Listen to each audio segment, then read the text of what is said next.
Si je te partage cette vidéo, c'est que je m'y suis reconnu. Après l'avoir regardée, je ne vois plus les choses comme avant.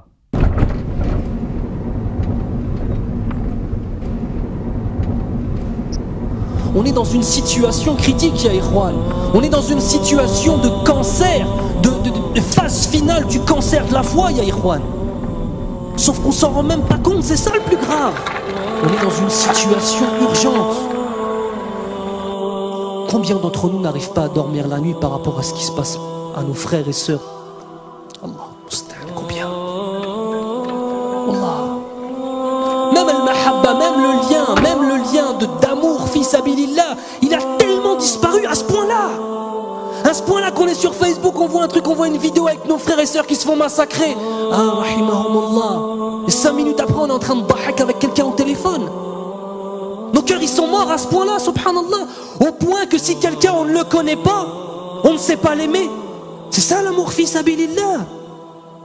Aimer pour Allah, c'est réussir à aimer quelqu'un que tu n'as jamais vu de ta vie, Yahri.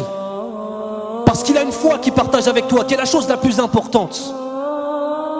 Est-ce qu'on pense, ne serait-ce que dans nos doigts, à faire des doigts pour nos frères et sœurs à travers le monde? Partout. Est-ce que quand on voit ce qui se passe, nos cœurs ils se retournent? Est-ce qu'on a peur pour nos frères qui se fassent tuer dans la rue? Est-ce qu'on a peur pour eux?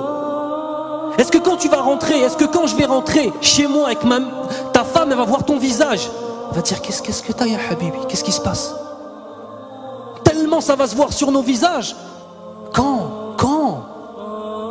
tout ça, c'est notre relation avec Allah Azza wa Jal qui n'est pas assez forte, ni plus ni moins. Ni plus ni moins que ça. On est loin, ya Ikhwan. On est extrêmement loin. Extrêmement loin.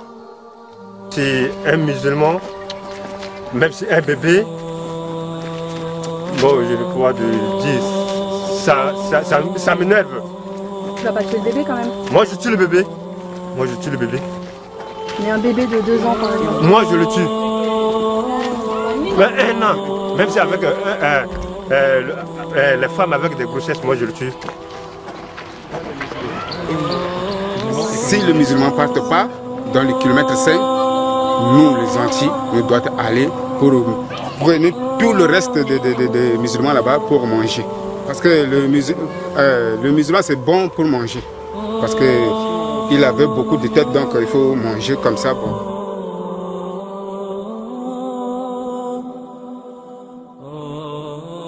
Le corps brûlé, on coupe la tête, jeter et prenez la tête pour taper avec le ballon.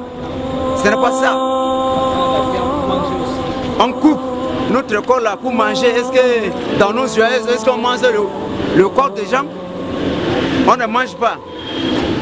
Ce sont les chiens qui mangent n'importe quoi, mais nous les gens comme nous là, comme vous là, on ne peut pas manger notre chair. C'est grave pour nous. C'est comme ça. En tant que moi, là, j'ai tout subi. La guerre, là, on dirait que ça vient rien que sur moi. Ils ont tué ma mère et mon père. Il reste que moi. Je suis seul maintenant. Je ne sais pas là où j'allais. C'est pour cela que je suis resté ici, à la base des réfugiés. Et moi, j'ai parti à l'école. J'ai promené. À mon retour, les anti-Balaka sont attaqués. Et je suis précipité d'aller à la maison.